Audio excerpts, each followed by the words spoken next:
Scene 5. Markel, are you sure the coordinates are right this time? Because I would hate to end up in another fucked up setting. Nara asked her sister as she sat off to the side and watched her cook up time traveling potion that would take them to Earth in search of their nieces and nephew.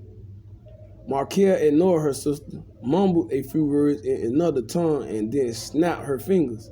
And just like that, they both were seated at the table with Elia in the diner.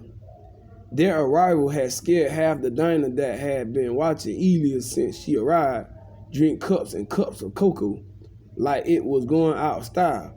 Them just popping into the booth got Elia to spit out cocoa on the table, and she looked from Markel, who sat next to her, and then to Nara, who sat across from Markel. Elia? Markel said, not asking, already knowing exactly who she were. Who are you?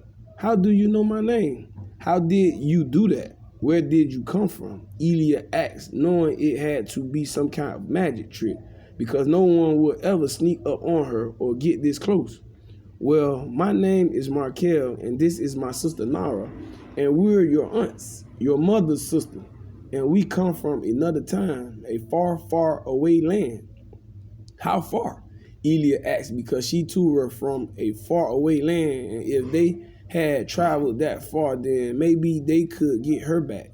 Too far, Nara replied, and were about to go on, but Markel cleared her throat to silence her, and then looked at Elia. Where are your brother and sister? Markel asked, and looked around the diner, looking to meet her niece and nephew, who were a few years older than Elia and probably could understand the things that were starting to happen. Dead, Elia replied, and clutched her backpack that were in her lap, and she began staring at the table. Oh my God, what? How? A pack of bounty wolves. I think it's time we get out of this place because we're being watched. Nara interrupted and waved at a handsome man about 3 tables down who couldn't stop staring. Elia, will you come with us? Markel asked, as gentle as could be, even though she could have used her powers to move them all with the snap of a finger. Where? Elia asked back, looking from Markel to Nara, not feeling like these 2 women would hurt her or had any intentions to. Someplace quiet and a little less occupied so we could talk. Okay, Elia said, and picked up her cup of cocoa to take another swallow of the sweet, hot chocolate. Once she had placed the cup back on the table, Markel mumbled something and then snapped her fingers.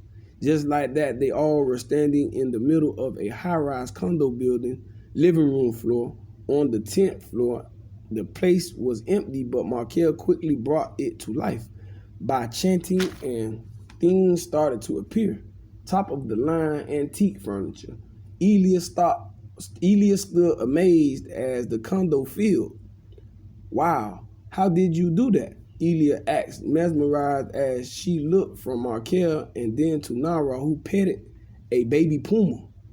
Skill and talent, Markel responded and began taking off her jacket to hang it on the hooks on the wall. Don't forget style, Nara stated raw-like and gave a pose. What are y'all? Very talented individuals, Markel spoke up, not liking to be called or considered witches, because they made their existence seem bad or cursed when they knew they were of good. Am I like y'all? Elia, you are much more. There are so much running through your veins, and we travel all this way to help prepare you.